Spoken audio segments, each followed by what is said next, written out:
Agora, imagina aí as hidrelétricas, imagina os cataventos sendo usados para produzir energia. Agora, placas solares, parece que uma parte no Brasil foi feita aí, muitas placas solares para captar energia. E hoje parece que teve um blackout em 25 estados do nosso país de falta de energia elétrica. Mas isso não é de novidade não, isso vem acontecendo ao longo dos anos. E aí quando você vê ainda dentro da palavra de Deus, há uma força maior que é o poder da fé. Abra sua Bíblia em Mateus capítulo 17, verso 20.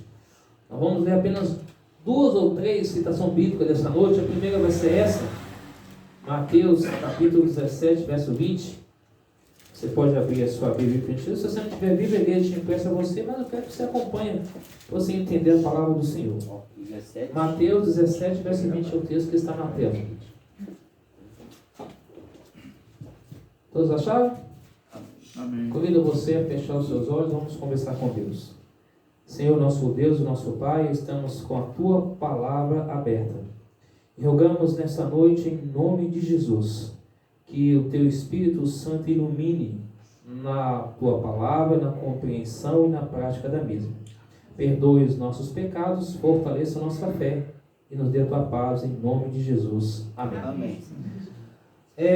Mateus capítulo 17, versículo 20, diz assim: E ele respondeu: Por causa da pequenez da vossa fé, pois em verdade vos digo que, se tiverdes fé como um grão de mostarda, direis a esse monte: passa daqui para acolá, e ele passará, e nada vos será o quê? Impossível. Bom, o grão de mostarda, ele é bem minúsculo, pequeno. Mas, quando a Bíblia fala transportar uma montanha de um lado para o outro, não quer dizer que de fato seria literal, mas de forma simbólica. Às vezes a gente olha para dentro de nós, olha para as adversidades da vida, a gente pensa o seguinte: como que isso pode ser resolvido? Como que isso pode ser ou pode ser solucionado? Mas quando Deus está falando aqui, Ele fala o seguinte: olha, qual é o tamanho da semente da mostarda? Vejamos alguns exemplos do poder da fé. Bom, na imagem seguinte, você vai entender o que é o grão de mostarda. Quando você olha para essa imagem aqui, a primeira, o que faz você lembrar? Egito. O Egito. O povo estava feliz lá? Não. Mas em algum momento o povo, quando veio para o deserto, o que o povo queria? Retornar para o Egito. E aqui nesse contexto, depois que Deus orientou Moisés a orientar para o povo, sai. Quando o povo então começou a marchar, antes o povo começou o quê?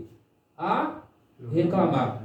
Ah, mas lá no Egito a gente tinha isso, a gente tinha aquilo, a gente apanhava, mas a gente tinha comida. Agora nos traz para esse deserto e agora a gente vê um monte de água. E como vamos agora atravessar? O que Deus falou para Moisés? Marche. Fala para o povo: ande, vou estar com você. E Deus abriu o mar vermelho. E o povo passou em terra seca. Então, quando a Bíblia fala um grão de mostarda, quer dizer o seguinte: filha, a dificuldade que você tem, talvez ela possa ser impossível para você, mas ela é possível para mim. Tudo posso naquele que me fortalece. Jesus, ele falou claramente em Lucas capítulo 18, verso 8, que ele fez uma pergunta: porventura, quando eu voltar, achará fé na terra? É claro que a parábola, o contexto do juiz iníquo, que estava sendo importunado pelaquela viúva, e ela tinha fé que a sua causa seria o quê? Resolvida. E Jesus então usou essa parábola como exemplo aos dias de hoje. Será que quando eu voltar eu vou achar fé nessa terra? Algumas pessoas dizem que o cerco está cada vez mais o quê? Fechando. O processo de liberdade religiosa no Brasil e no mundo está cada vez mais sendo fechando aos poucos, está sendo perdendo força. Toda aquela admiração que as autoridades têm pela igreja eclesiástica ou pelas autoridades, ela vai se perdendo aos poucos. Porque homens que estão no poder vai inventando leis, inventando coisas que vai de encontro e vai contra a palavra de Deus. Vai chegar um momento que países ditadores, que comunistas, que existem por aí, vai existir o quê? A liberdade vai acabar. De fato, se levantam um lado direito, lado esquerdo, mas a gente sabe que a grande parte da esquerda não gosta de cristianismo. Essa é a grande realidade do mundo em que vivemos. E nós, como cristãos, precisamos nos encher de Deus agora, precisamos manter a comunhão com Deus, entendendo de que esse mundo um dia vai acabar e nós temos que escolher de que lado vamos estar. Por isso que Deus falou para o povo: marche, porque eu estou com vocês. Um outro exemplo também que nós podemos vivenciar sobre o poder da fé é as muralhas de Jericó.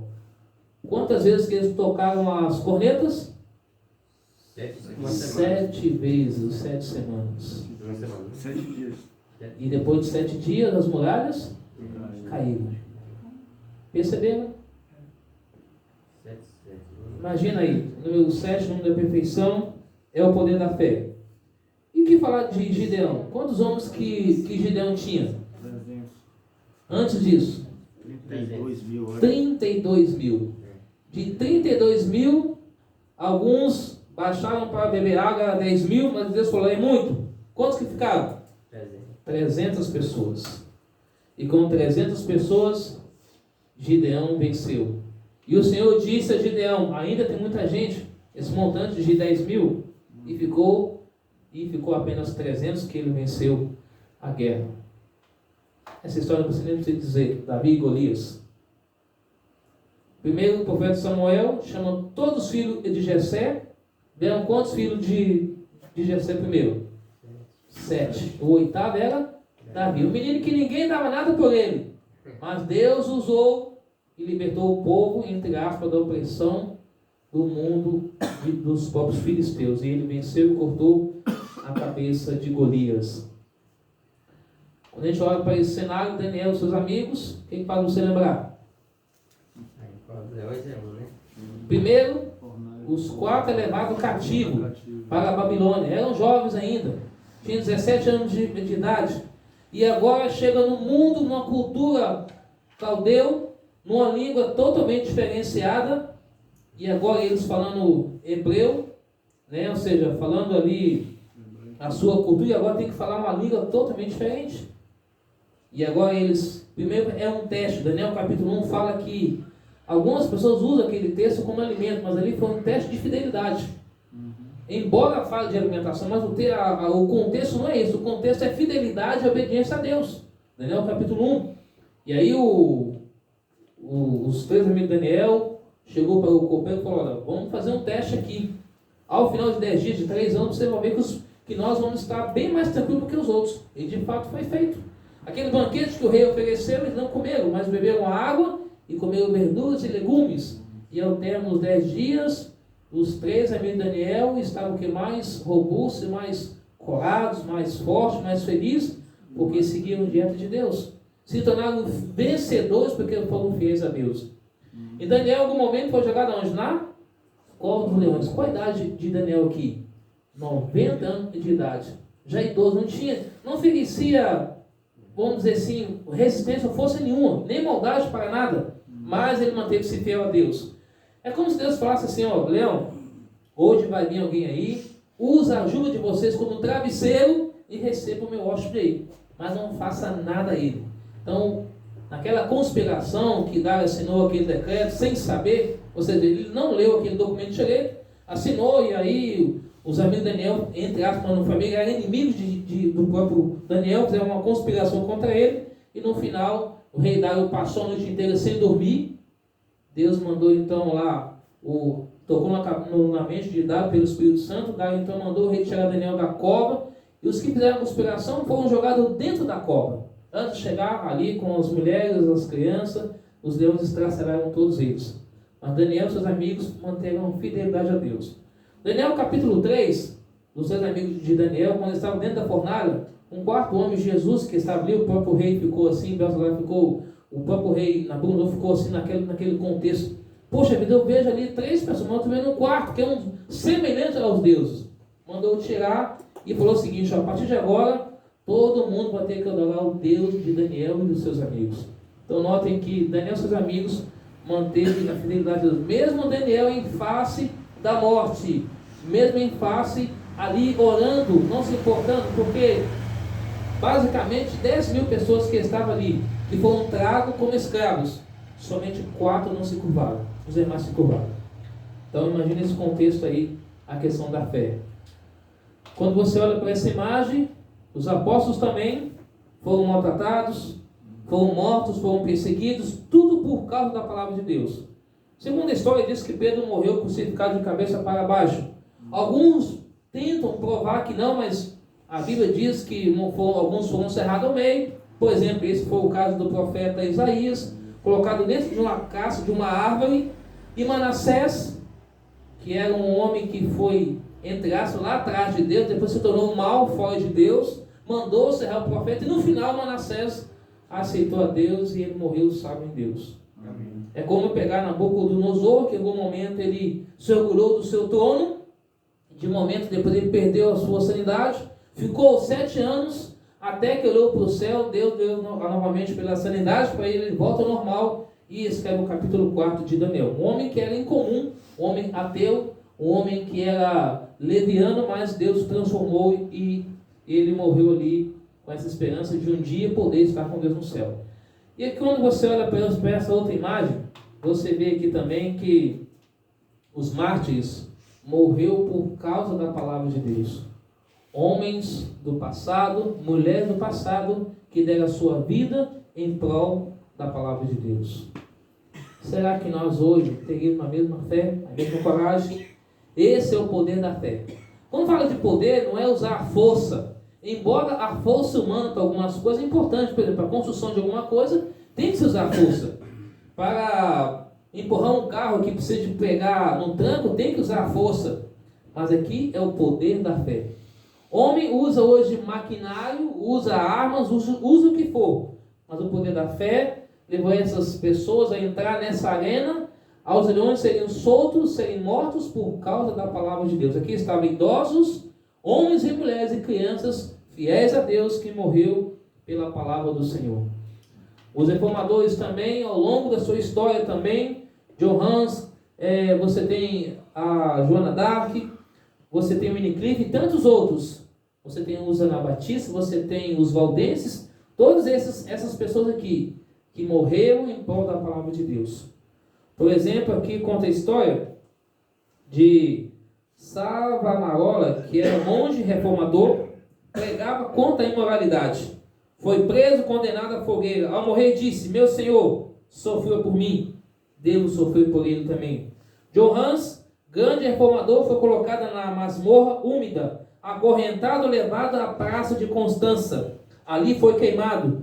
Quando a chama começou a envolvê-lo, ele cantou, orou, mas não se lacrimejou e nem muito menos gritou alguma coisa de dor. Jerônimo foi condenado. Ao ouvir o carrasco vindo por trás dele, ele disse: venha pela frente, porque senão eu não estaria aqui. Lutero pregou contra as falsidades e num momento difícil afirmou: ainda que hajam tantos demônios quanto deles existem nos telhados, eu irei e serei fiel a Deus. O que é a fé? Abra sua Bíblia agora na segunda citação, que é Hebreus capítulo 11.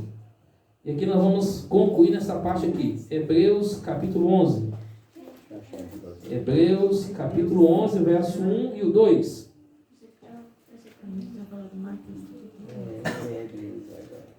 Hebreus capítulo 11, verso 1, 2 e 3. E depois a gente pula para o 6 e vamos para o versículo 8 a 10 e depois o verso 30. Alguns versos de Hebreus capítulo 11. Hebreus 11, acho que é a melhor definição para a questão da palavra fé. Fé é nada menos do que a confiança em Deus.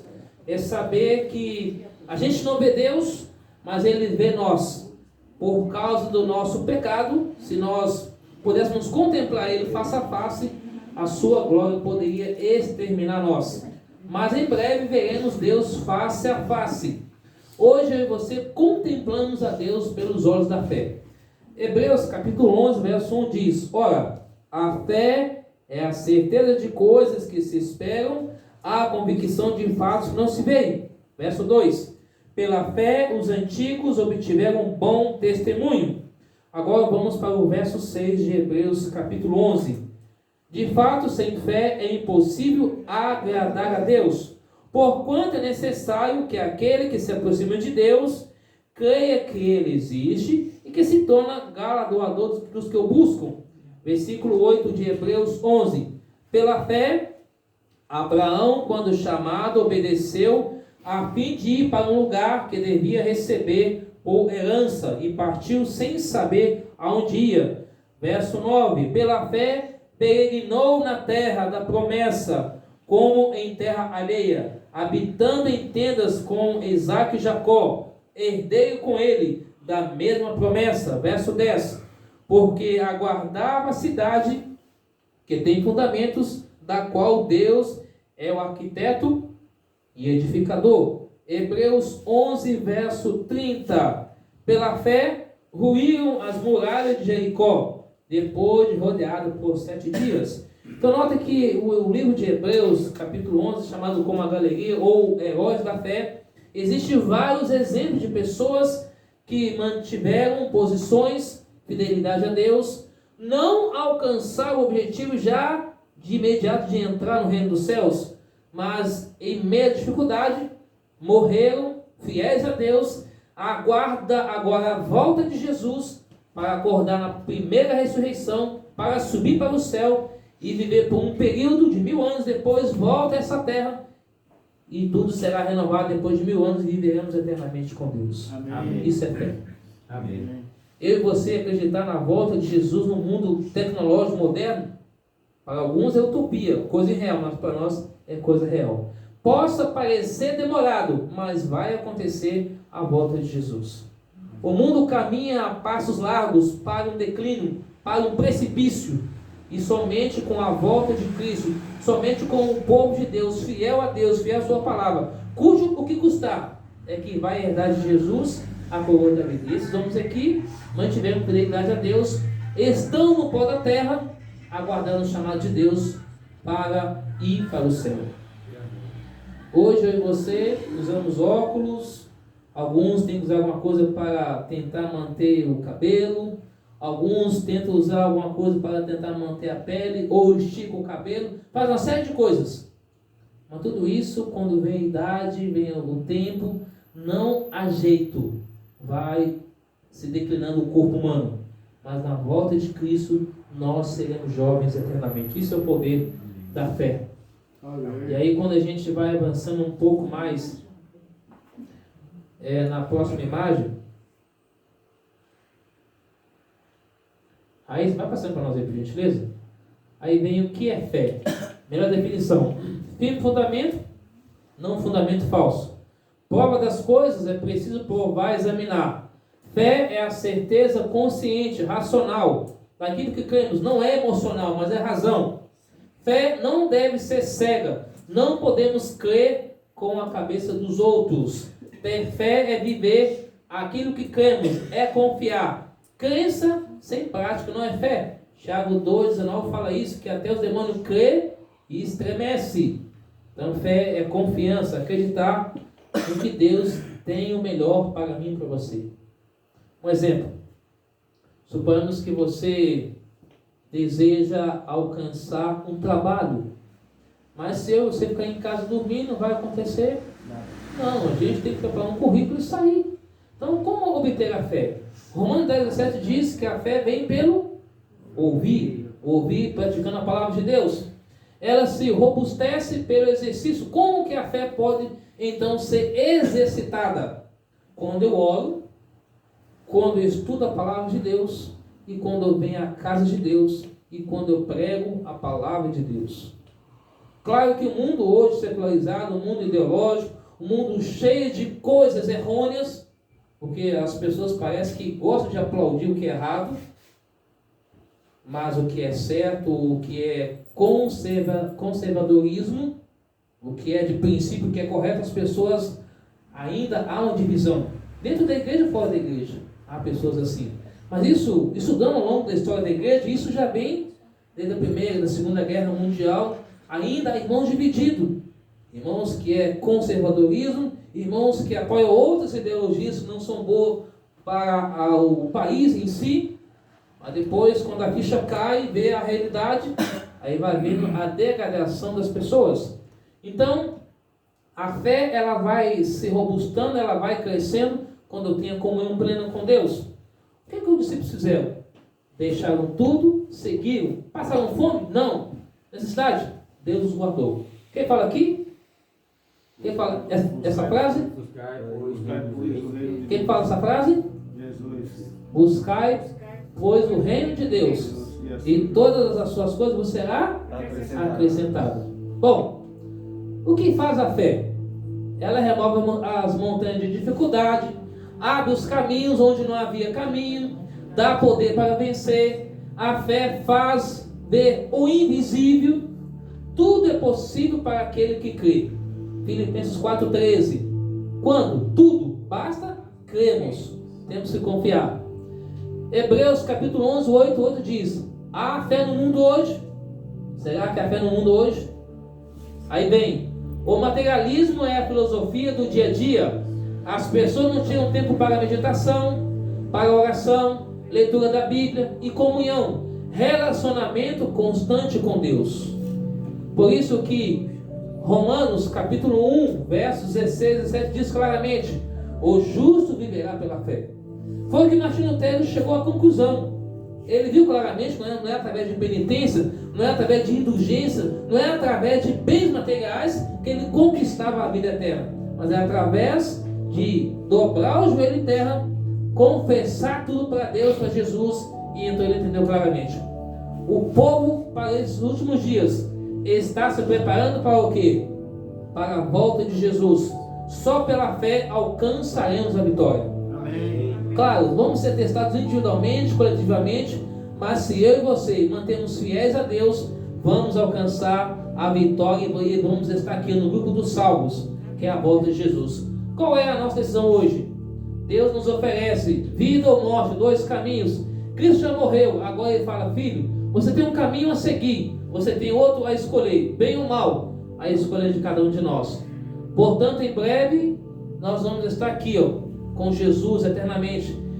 Esse monte da caveira que hoje lá no Oriente Médio é dominado pelos muçulmanos, é um corredor de ônibus, ou seja, é um terminal de ônibus. De um lado os muçulmanos, do lado de cá o povo de Deus, o povo de Israel, aonde não pode ultrapassar, que senão há divergência, há confusão. Mas em breve essa barreira vai acabar, porque Jesus vai voltar e ele vai nos levar para o reino dos céus. Amém. Portanto, fé é acreditar num Deus que eu não vejo, é entender de que esse Deus em breve vai voltar para buscar a mim, a você. Amém. A pergunta que eu faço para você somente é o seguinte: você deseja ter mais fé? Quantos aqui nessa noite desejam ter mais fé? Eu também desejo. Com esse pensamento, convido você, da forma que você está, feche seus olhos e vamos falar com Deus. Senhor, nosso Deus e nosso Pai, toda a honra, toda a glória seja dada ao Senhor mais uma vez nessa noite. Amém. Querido Jesus, quero suplicar a Ti, em nome de Jesus, o perdão de todos os nossos pecados. Suplicar a Ti, ó Pai, a Tua bênção sobre a nossa vida, para que tenhamos mais fé.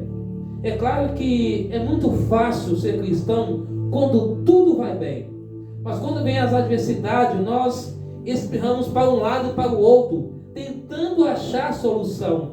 Ó Deus, em nome de Jesus, eu te peço humildemente, ó Pai, entra em nossas vidas, entra em nossas casas.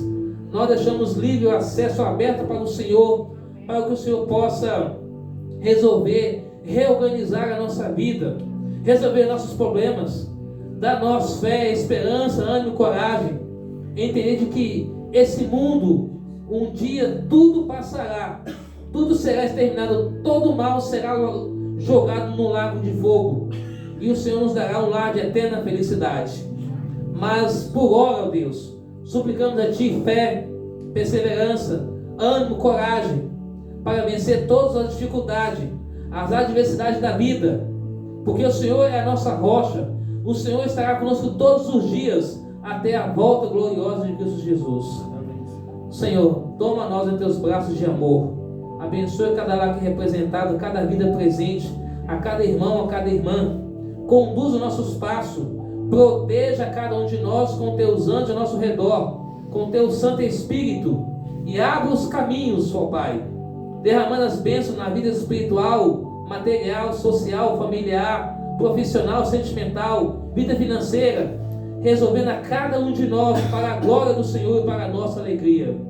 Senhor, muito obrigado por tudo. Conduza a nossa vida. Muito obrigado por essa semana de oração. E abençoe a cada pedido que está escrito dentro daquela urna de oração ali. O Senhor conhece o coração de cada pessoa e resolva cada problema, Deus, segundo a sua santa misericórdia e vontade, para a glória do Senhor e para a nossa alegria. Amém. Obrigado por tudo. Nos abençoe e nos guarde hoje e sempre. Em nome de Jesus. Amém. Amém.